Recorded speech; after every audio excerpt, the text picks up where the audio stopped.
Fake agents invading a home, forcing the people inside to hide while they made off with valuables. We'll show you the surveillance and hear why the homeowner fears it'll happen again. Confronted with a meat cleaver, a Broward deputy shooting a woman in Dania Beach, sending her to the hospital. We're live with what led up to that gunfire.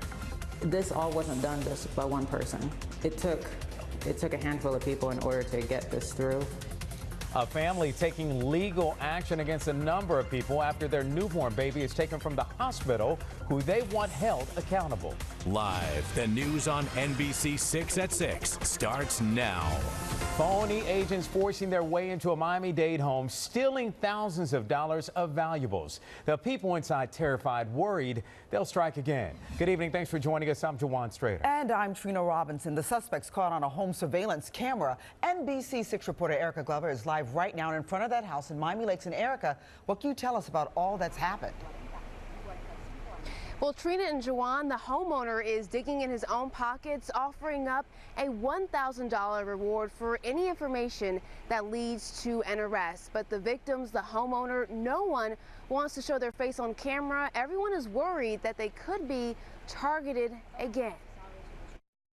We feel like we were targeted. Actually, it wasn't just a random crime. The victims of this Miami Lakes home invasion not wanting to share their face on camera in fear of retaliation. We're in fear of this happening again to anybody else. Which is why Miami-Dade police are asking for the public's help identifying the robbers in this surveillance video captured back on January 30th. Police say the criminals got out the door with about $30,000 worth of jewelry and sports memorabilia. No, never seen them before. Victims say one of the men wore a bulletproof vest with the letters FBI. Both men reportedly impersonating federal agents while knocking on the front door to get inside. Since we just remodeled the house, we haven't had time to put a peephole in the door.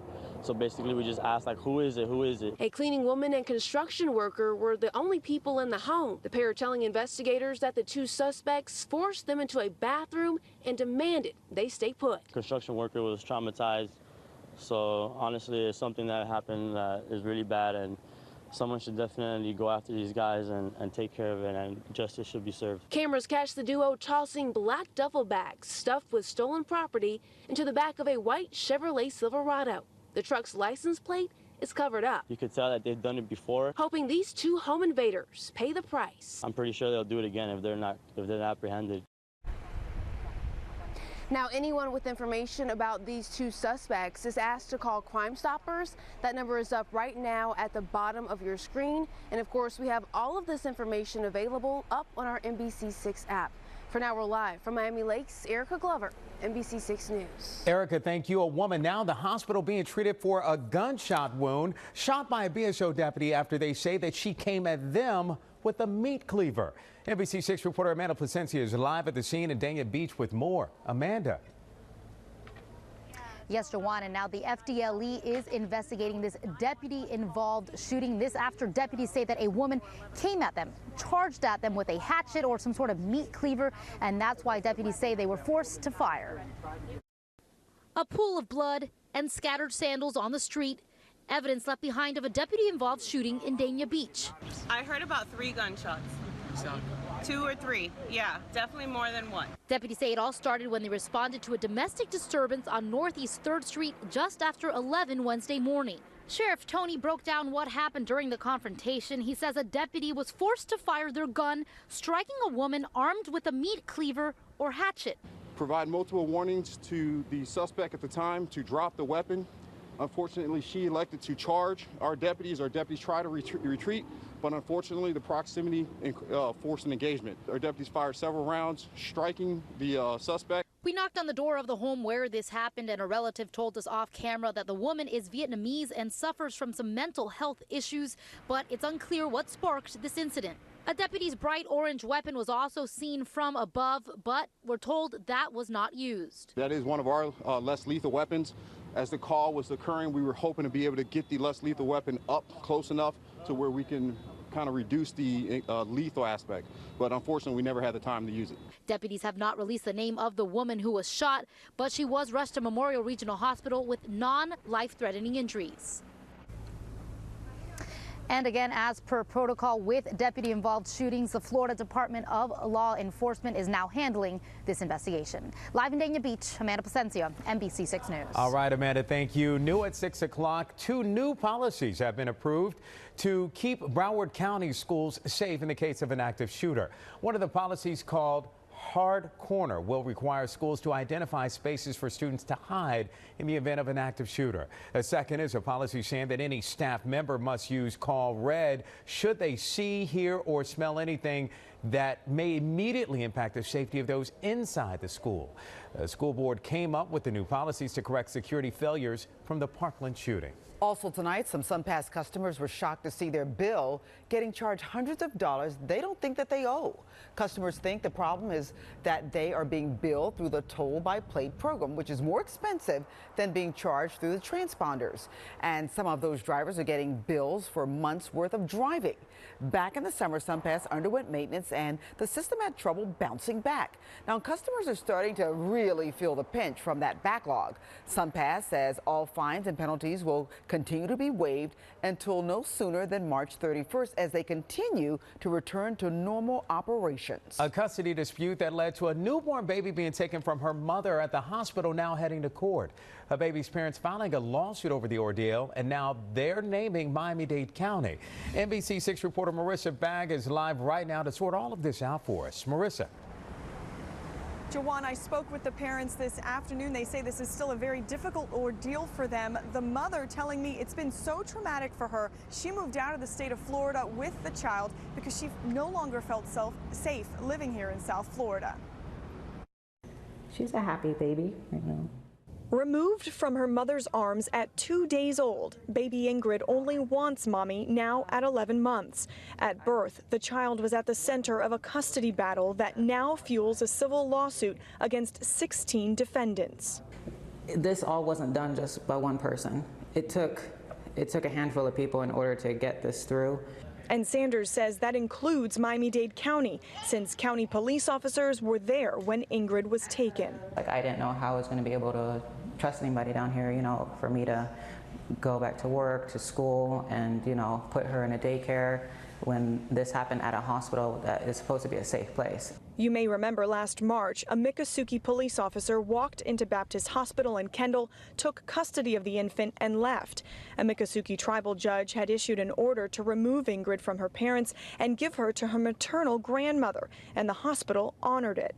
4 days later, baby Ingrid was reunited with her parents. Nightmare, to say the least. It's a nightmare that just hasn't ended.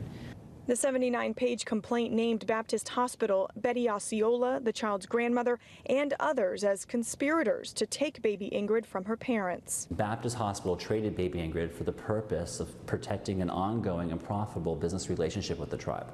Baptist Hospital previously released a statement that says, in part, "We feel for everyone involved in this challenging circumstance. It is our policy to be in compliance with all applicable laws, rules, and regulations." I just don't want them to be in a position where they can facilitate something like this again.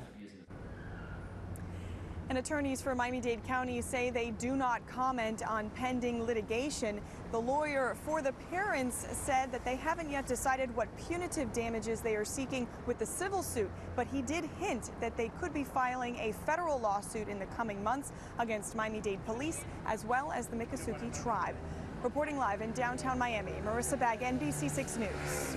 Marissa, thank you. Well, it will soon be 1 year since the pedestrian bridge at Florida International University collapsed while under construction, killing 6 people. Well, today, dozens of lawyers for the victims and those they blame gathered in a Miami-Dade courtroom as the lawsuits slowly moved forward. NBC 6 investigator Tony Pipitone was there as well. Tony. Yeah, and so was the father of an 18-year-old FIU freshman, a young woman who had dreams of becoming a lawyer, just like those her father watched today in frustration as the wrongful death and personal injury cases drag on. Orlando Duran sits watching dozens of lawyers argue for hours, without mentioning the name of the one person who brings him here, his daughter, 18-year-old Alexa. It is incredible, the tragedy that occurred to me. I have not been able to recover. My family struggles to recover. Last March, he arrived along 8th Street by FIU. To see her body being pulled out from under the bridge that had totally collapsed, making her car look like a pancake. Alexa was one of 6 people killed on March 15th in an instant. We couldn't bury my daughter with an open casket. I would have loved to kiss her forehead.